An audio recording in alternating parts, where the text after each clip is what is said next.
And welcome back to TelecomTV right here from MEF16 in Baltimore, Maryland. We're here with Steve Hateley. He's a Senior Director, Industry and Partner Marketing of Service Orchestration, that at CommTel. And Steve, thanks for being with us. Hi, thanks.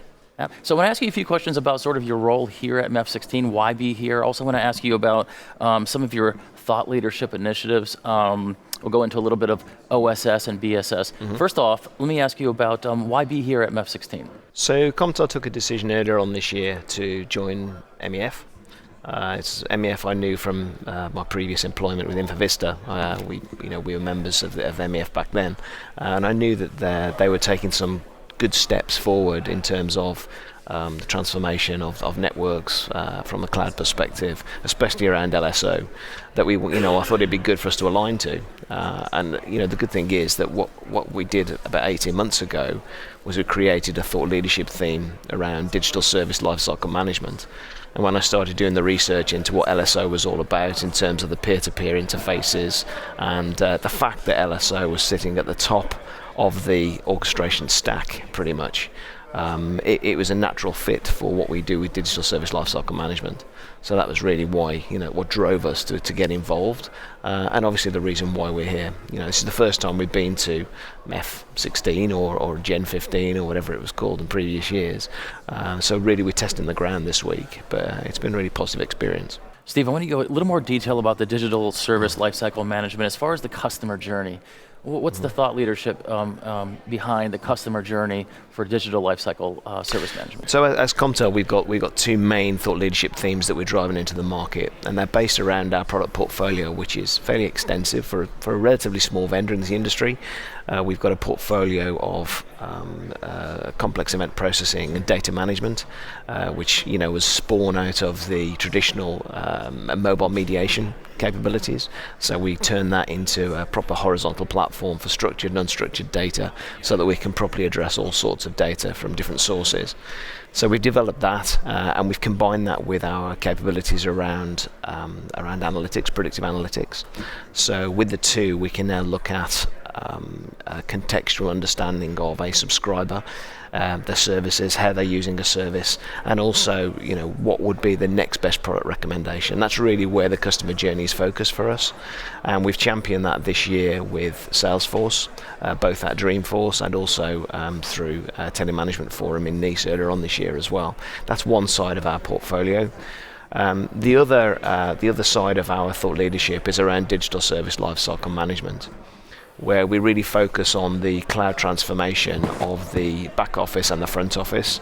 We refer to it as how we connect ground to cloud, because from our history in fulfillment, which is where we come from, we found there's an absolute need to not only look at fulfillment of services that are just network-based services. We take fully into consideration how those services then get monetized and passed into the commercial layers of the BSS.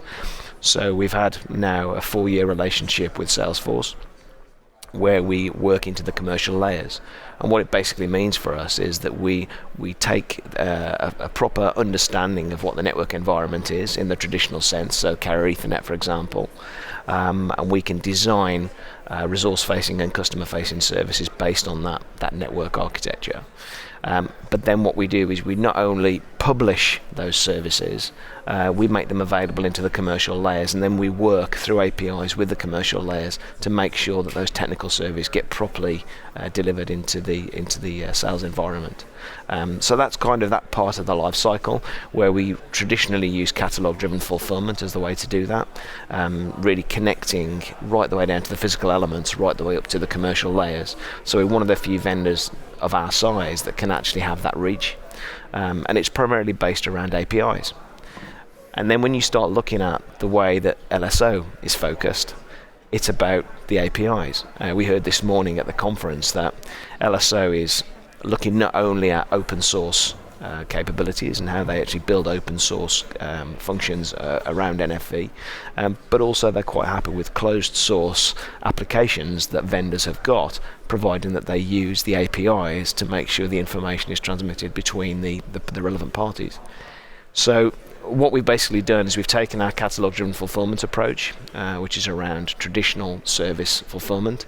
For example, like I said, carrier Ethernet VPNs, IP VPNs, and traditional residential services, broadband services.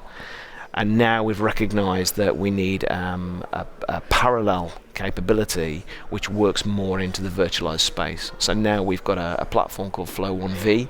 And Flow1V basically takes into consideration that cloud service journey. So in there, what we're doing is we're going through the whole onboarding process.